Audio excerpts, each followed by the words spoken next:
G'day fellas, and welcome to a casted game of Age of Empires 4. Today, we watch two of the world's best players face off in a ranked ladder battle because this is, well, I'm confident this is going to be a good game. We've got a lot of things to talk about today. Let's first talk about this matchup and about what we've got because we've got quite a fun one. Ladies and gentlemen, this morning in the east of the map in the colour green, playing as the Holy Roman Empire today, it's Lucifron. And on the west side of the map in the colour orange, playing as the Ottomans representing Team Elephant, we've got Louis MT. Ladies and gentlemen, welcome to a caster game, an early military school here today, and let's talk about what we can expect from this game, or at least from what I can remember when it comes to this meta.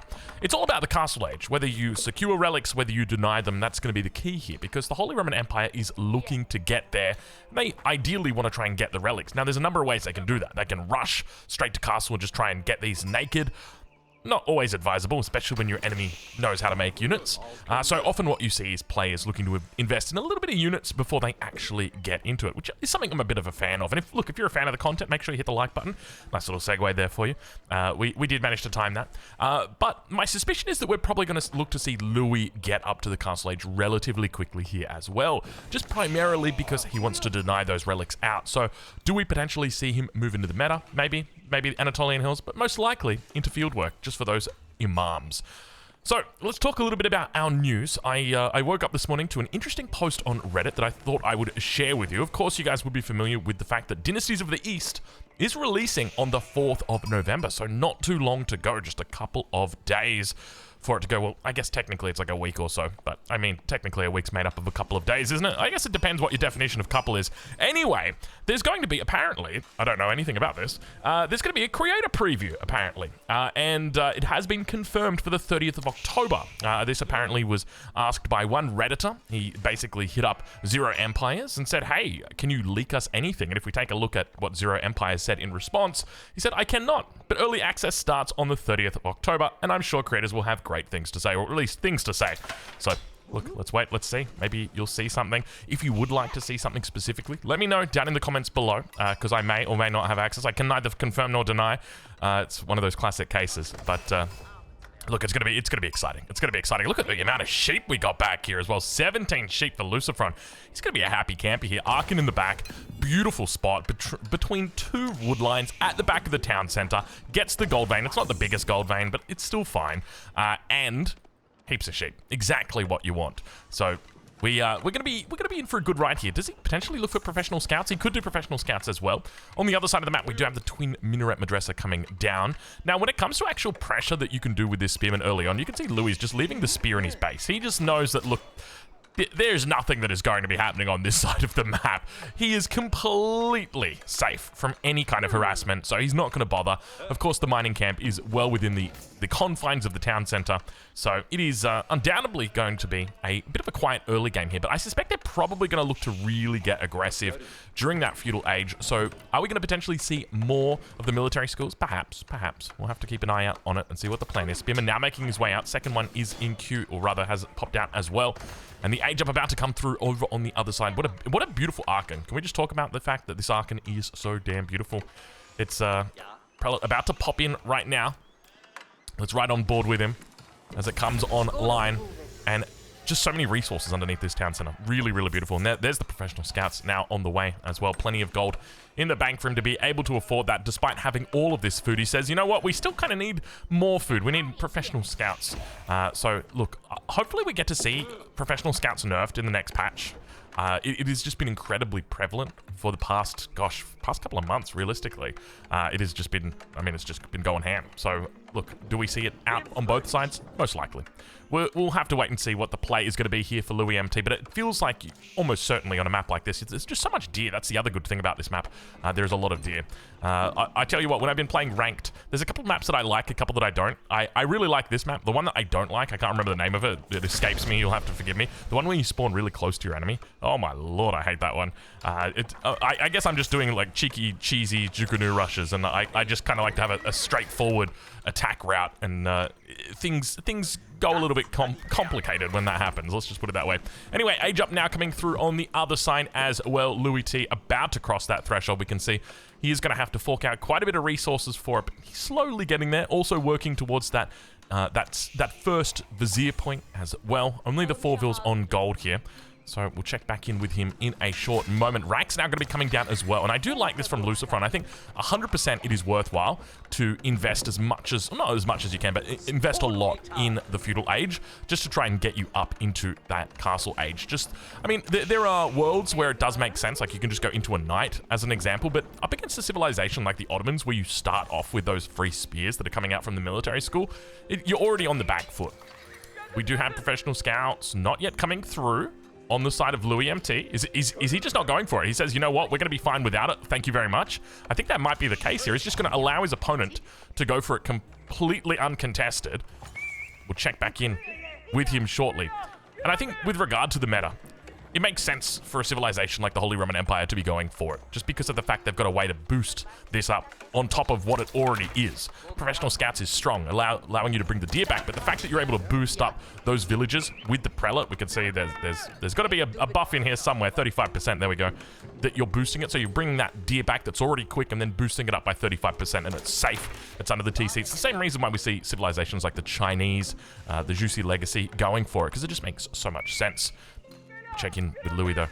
Louis' numbers are still building for the moment, but it looks like he's pretty much just going to be naked castling here, which is, I'm almost tempted to say unusual, a little bit surprising, just because I suspect Lucifron should be able to get decent control of the relics here.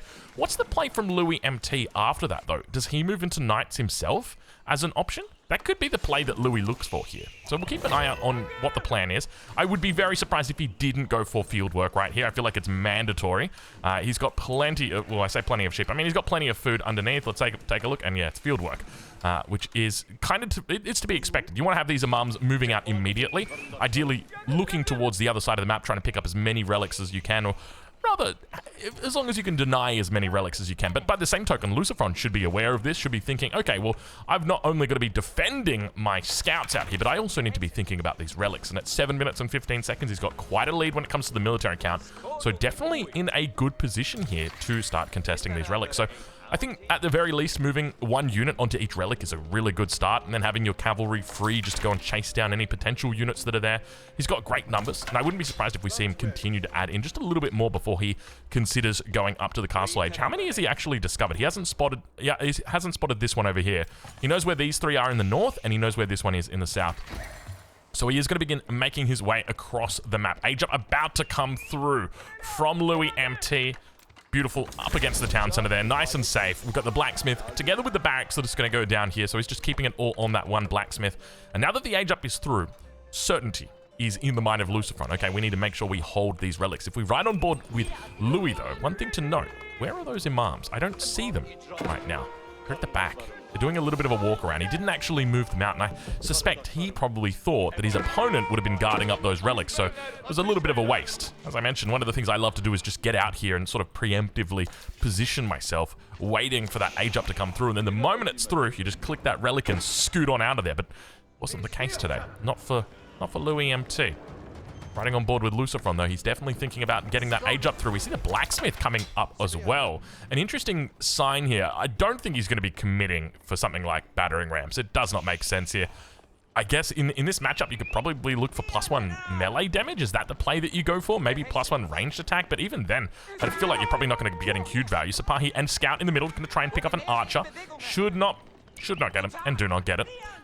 Meanwhile, we've still got these units patrolling. And there's the relics getting picked up. So he spotted out the first one. The heals are coming through. Keep in mind, he's got the idle healing, or the, what's it called? The passive healing is probably the best way to say it. More units need to be making their way towards the north. Indeed, they are. And to be honest, this is actually a really good thing for Lucifron here at this stage of the game, because Lucifron is forcing Louis to go for the closest relic rather than taking the furthest relics away.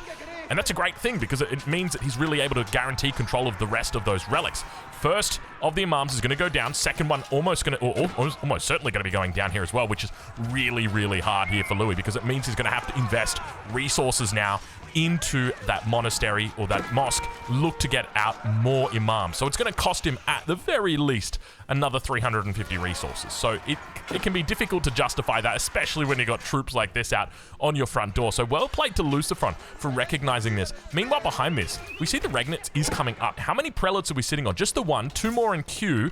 A little bit late on these prelates. I would have loved to have seen these prelates out maybe a minute ago, just so you can get them out into position, ready to abduct these relics the moment that you're up in the castle age.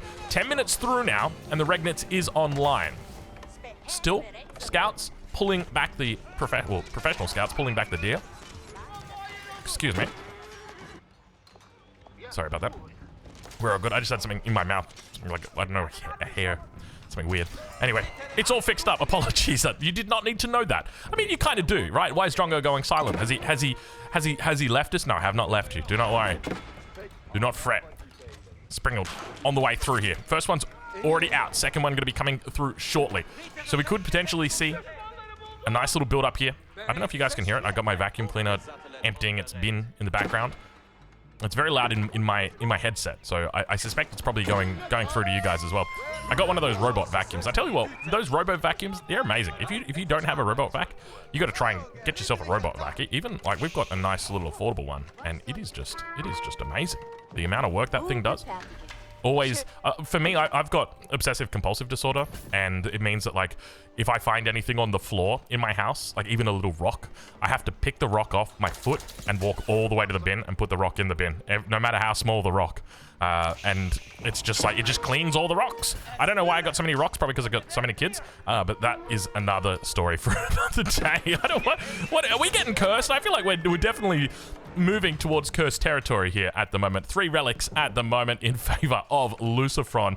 Final relic towards the south side. Men-at-arm number is looking quite healthy here for Louis MT. So how does he bring himself back into this game at this stage? He wants to try and secure, or at least it's not so much about securing the relic as it is about denying the relic from his opponent. We do see the mosque now coming up just towards the north of the twin minaret madrasa. Double outpost on the front. Springled in placement. Not yet through.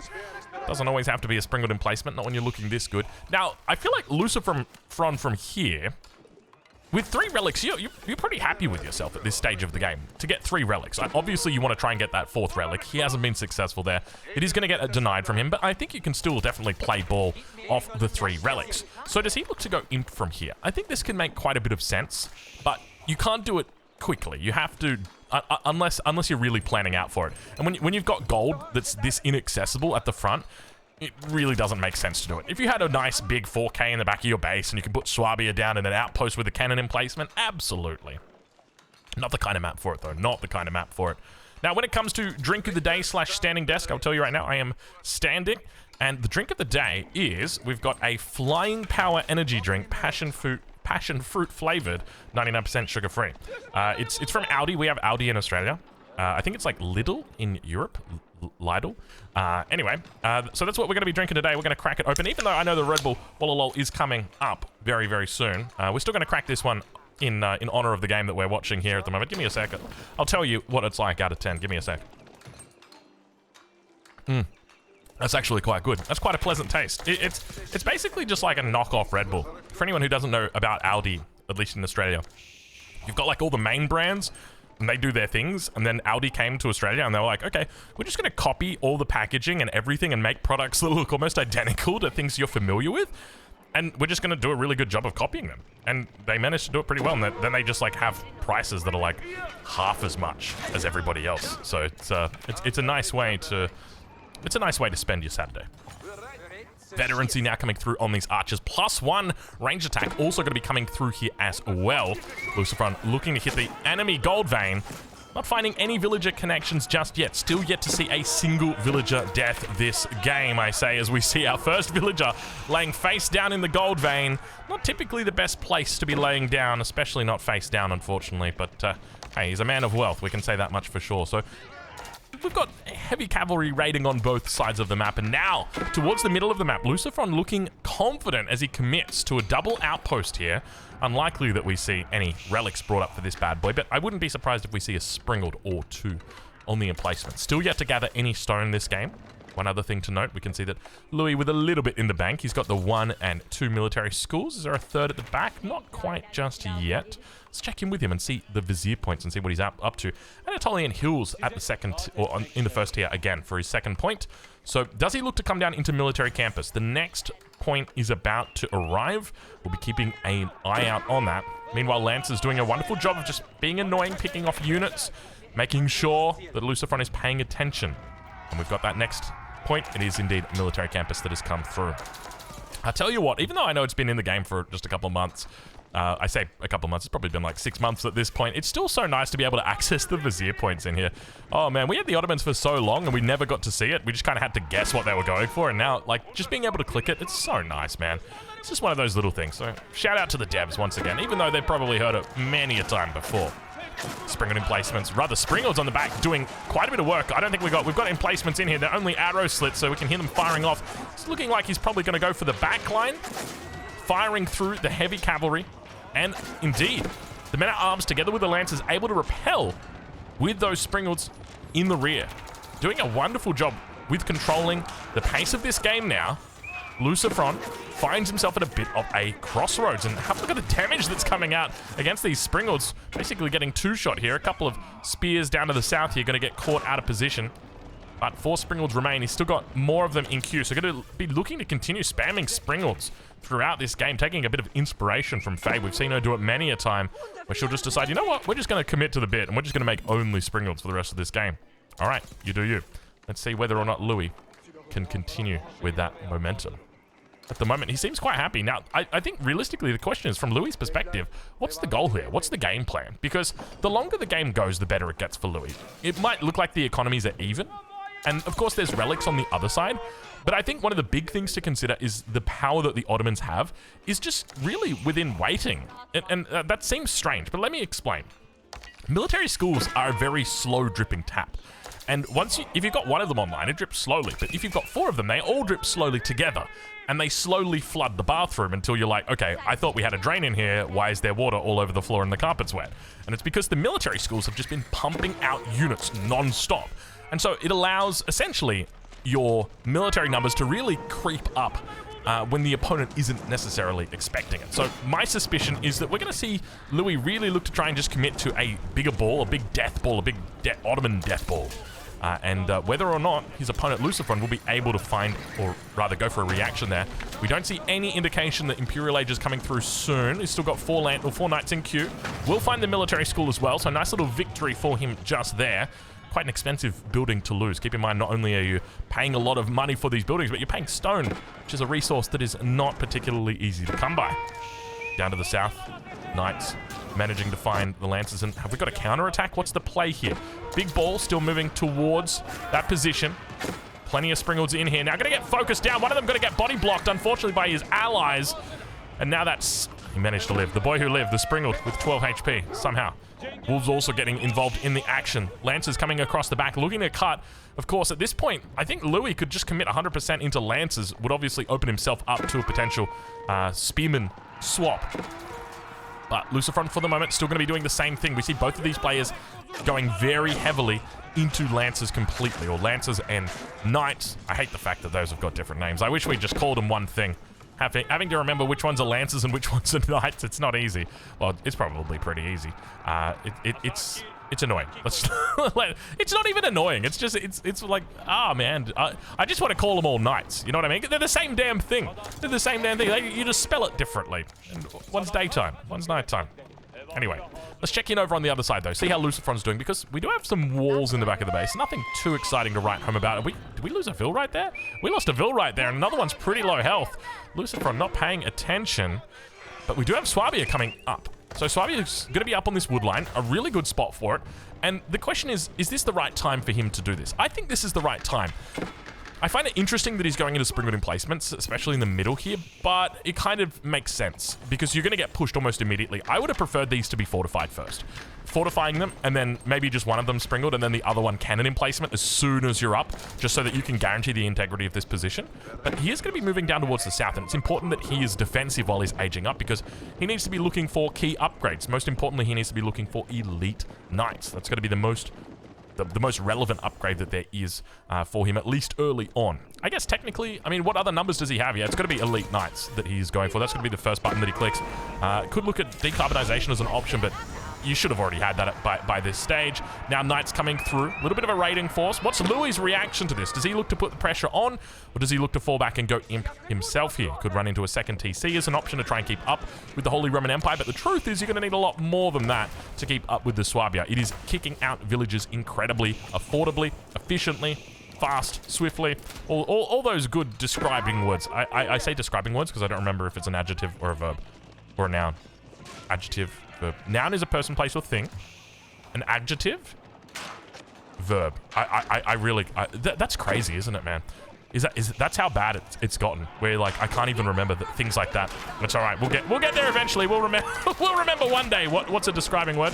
All right, we got the Elite Knights coming through. 18 seconds left to go. We did get those fortifications through. No emergency repairs up here for the moment. Upgrades are on the way. Lots of Springalds at the back. He could potentially look for a flank over here coming down from the south. Vils probably need to get out and dodge here. Elite upgrades now going to be arriving. Now the Knights from behind, not going to actually focus down the Springalds, even though they definitely could. There's the Vils on the backside, looking for a little bit of a repair. Elite Knights is through, so he can absolutely fight this in this position. Still want to do his best to focus down each of those spearmen, wherever he can see them, but the numbers looking really good for Louis. And this is what I was saying about that whole concept of the big death ball that comes out from the Ottomans, and it definitely feels like he's doubling down as the Janissary timing comes through. At 21 minutes, he's obviously gone into that Janissary company. Look to get a few extra units out on the field to bolster this push. The Springalds keep on springing into life, and Lucifron's on the back foot here.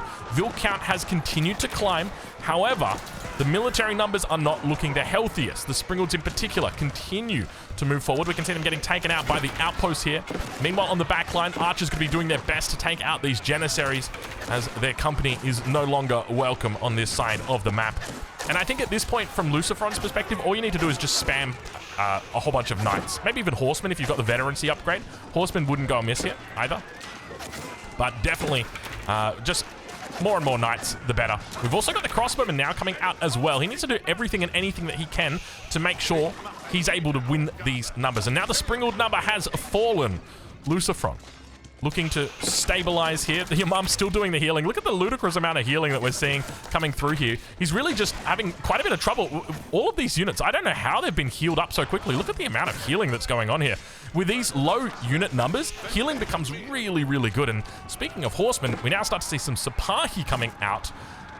You'd look at that and say, okay, well, the military advantage definitely in favor of Louis MT. And yes, you're right. But remember, we've got Lucifron, who's in Imperial. So he's got that going for him. What other upgrades has he got? Has he picked up his T3? Oh god. Oh lordy. All right. I reckon Louis is going to win. Oh my god, hold on. Louis doesn't have his upgrades either? Is this just the thing? Do we just not get our upgrade? Oh my god. What is going on with Pro Age of Empires right now? Hold on a minute. They're not forgetting, right? Like, be real with me for a second. They are not forgetting. This is intentional. Why? Okay, we got double broadaxe. We did get T1 for mining as well. That is absolutely insane to me. You're talking about a man with 2,000 food a minute. I guess he's doing it all off. He doesn't need to, right? Because he's on the deers, he's on the beers, he's out here. I mean, berries is affected, so we could do that. Is that it? That. See, we've got deer out here, and I mean, he's getting survival techniques, so maybe that's the position. He doesn't even have survival techniques. Man, that's crazy. This guy's insanely good.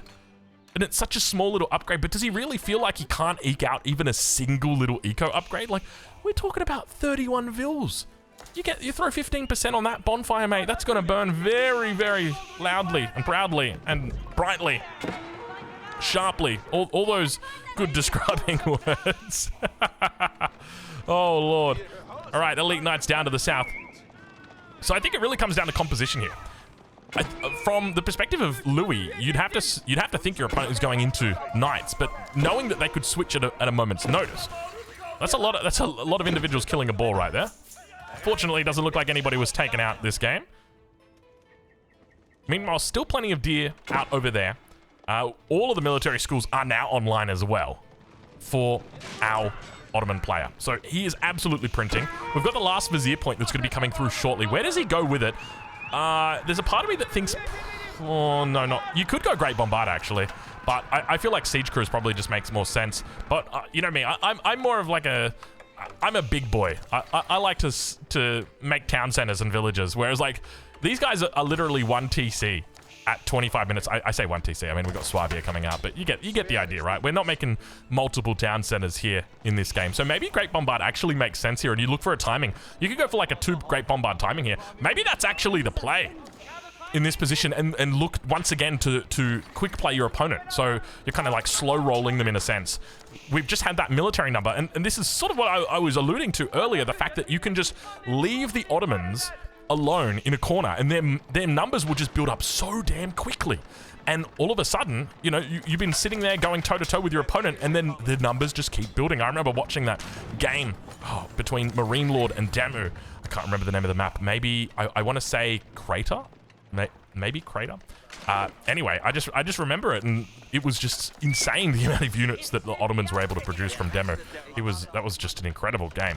And ever since then, the Ottomans have always had that special place in my heart where it's like, you got to really respect this. What's he gone for the Vizier point? He's actually gone into Advanced Academy. Okay, in my heart of hearts, I was like, okay, it's got to be the Great Bombard. There's no way he doesn't do the Great Bombard. But he's gone into Advanced Academy. Is he making Janissaries out of the Advanced, with the Advanced Academies? Let's take a look. Sipahi. Sieging down the central. Still got 4.6k in here. So we've got Lancers. So he's going to be moving into Lancers by the looks of it, which is definitely going to assist him. And we've got the elite upgrades on the Sipahi coming through now. Horseman going to try and find a way through. He's not going for the Great Bombard. You didn't think you could kill the Great Bombard with 2 horsemen when you got that many Sipahi chasing you, did you? So Lucifron's actually up quite a lot of vills here. But you got to remember that while this vill count looks really good, it's still going to take time for the... How do I say this? It's still going to take time for his economy to sort of catch up, right? Like, that vill's got to come out, it's got to start gathering resources, it's got to pay for itself, and then it's got to start doing work. So he's got a nice village elite at this stage, but one of the things I would think is really important here is to actually just get like a really nice defensive building, a keep.